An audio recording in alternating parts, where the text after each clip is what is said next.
When I walked into conference room B, the air smelled like new carpet glue and betrayal. Greg was already there, perched like a smug gargoyle on the corner of the table, and next to him, my boss, Martin. 12 years I gave that man. And there he was, eyes glued to a lukewarm cup of Starbucks like it held the meaning of life. Couldn't even look at me. Ashley, thanks for coming. I know this is short notice. My chair was already pulled out. They don't do that unless it's a firing. Then came the speech. As part of our ongoing efforts to streamline operational efficiency and enhance cross-functional synergies, your role has been identified as redundant in the new org structure. Translation: we don't want to pay your senior salary anymore. So we found a college intern with a spreadsheet fetish to do your job for half the cost and none of the experience. I blinked once, twice, waiting for Martin to say something, anything, but he just nodded like a malfunctioning bobblehead, refusing to raise those cowardly, watery eyes from his latte. Greg slid a folder toward me. "Here's your separation packet," he said, as if he were handing me a party favor bag. "We appreciate your service." Appreciate. That word hit me like a brick made of dry sarcasm and broken promises. Before I could open my mouth to ask why, Martin stood up like the meeting was already over. "Greg will walk you out," he said, and bolted out the door like it was on fire. Walk me out, like I was a damn shoplifter. Greg stood up and did that awkward HR half smile. I barely remember collecting my things: my nameplate, a cracked coffee mug, a framed picture of my dog, Maple. The little cactus from my windowsill that Greg told me I couldn't take because it was technically company property. I took it anyway. Come at me, Greg. As I walked out of the only job I'd ever truly given a damn about, a single thought screamed in my skull. They didn't just fire me, they erased me. I didn't sleep that night. My brain was a tumble dryer set to rage spin.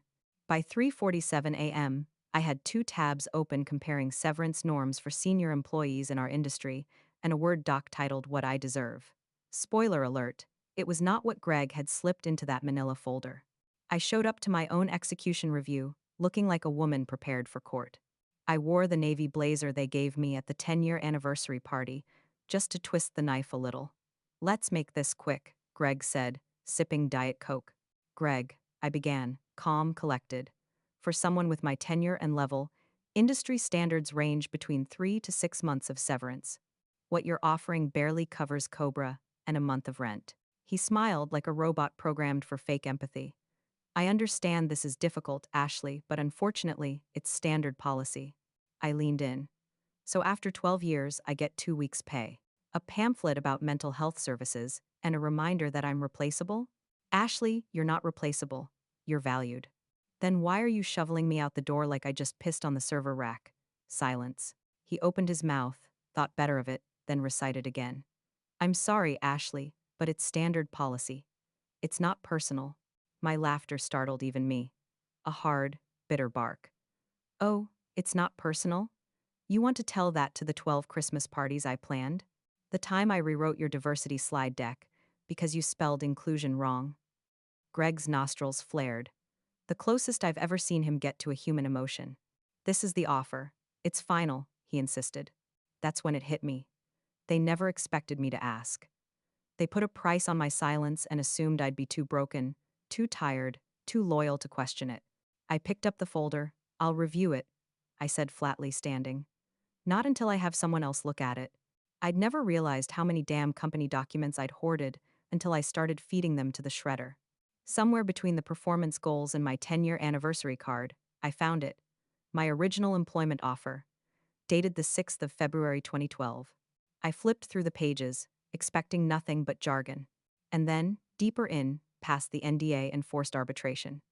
"All unvested shares under the Employee Equity Incentive Plan shall become fully vested upon termination of employment by the company without cause."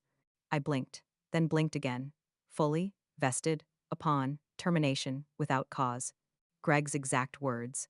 "This restructuring isn't about performance," meaning they didn't fire me for cause. Meaning?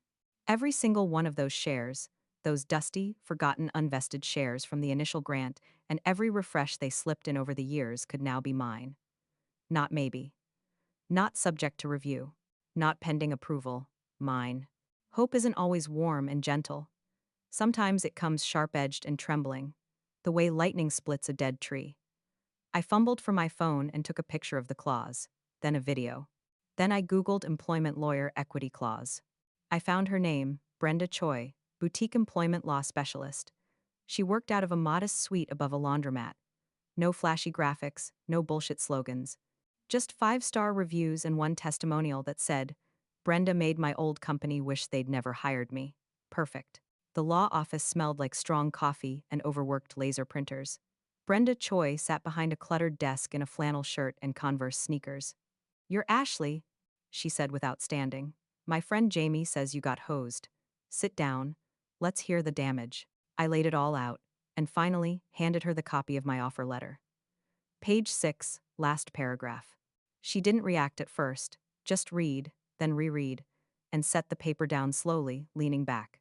Tell me they didn't include this clause in your separation agreement. They didn't, I said. They didn't mention shares at all. Her smile was slow, wicked, and full of something electric. Oh, they are going to regret being so standard. They might argue it doesn't apply to you anymore, I ventured. Brenda snorted. They can argue the moon's made of cheese. This clause is clean, airtight, and stupidly specific. You were terminated without cause. These shares are yours. What we do next depends on one thing. Do you want a check or do you want vengeance? Can I say both? Brenda's grin widened.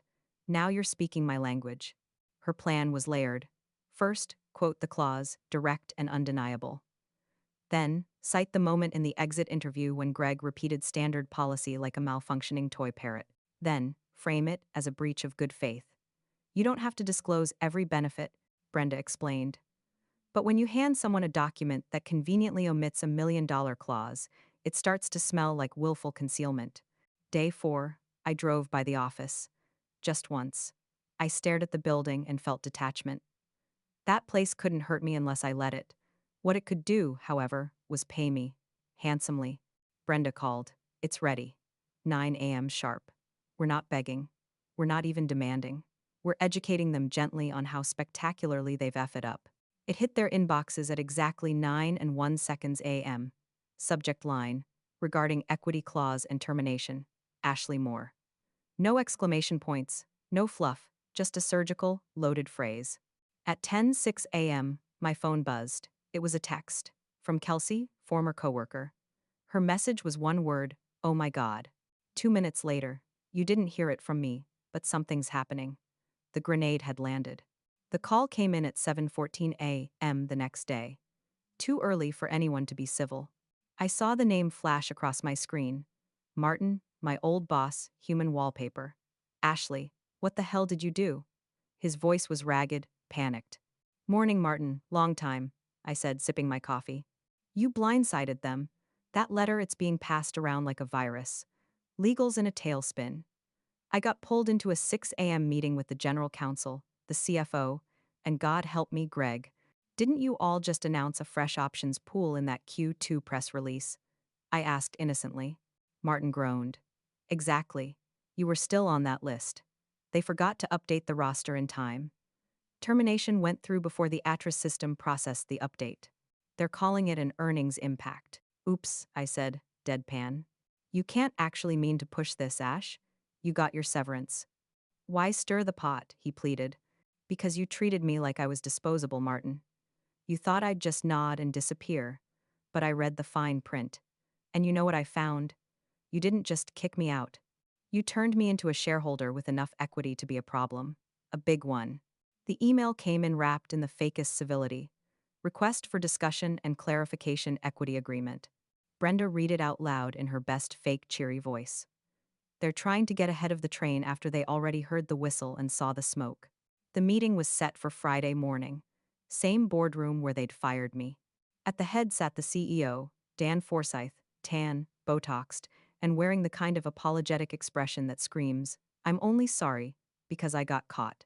Greg was there too, pale, sweaty, a human oops. Brenda dropped her binder on the table. Let's talk about this standard policy you've been waving around like it replaces contract law. She tapped her laptop, and the clause, highlighted and annotated, blinked to life on the projector screen. The CEO leaned forward. Look, we're not here to debate language. We're here to make this right. Brenda smiled without humor. Then we'll start by acknowledging that the shares vested the moment you terminated Miss Moore. One of the lawyers finally found his voice. We could discuss an alternative arrangement. A buyback, perhaps? No, I said, and every head turned. I'm not here to sell them. I'm not here to back down. I'm here to remind you, I was never your mistake. I was your blind spot, and now I'm your problem. The meeting went on for another 40 minutes. Legal tap danced, Brenda verbally throat punched, and I watched the balance of power tilt, and then finally, unmistakably, crash down. They weren't in control. Brenda outlined the options. Option 1, they wire the full market value of all vested shares immediately, no NDA, no strings. Option 2, I keep the shares, become an active shareholder, and start filing motions publicly, demanding an audit of their termination practices, specifically those related to equity suppression. The CEO's face drained of color. He looked at legal and said, voice tight as piano wire, draft the wire paperwork. As we walked out past the same receptionist who once asked me to refill the coffee pod drawer, Brenda nudged me. They'll remember this one, she said. You didn't just get even, you got equity. When the wire hit my account 4 hours later, 7 digits deep, I didn't pop champagne or post a humble brag on LinkedIn. I just fed Maple a second dinner and deleted every email folder with that company's name on it. They erased me. And I came back as a shareholder.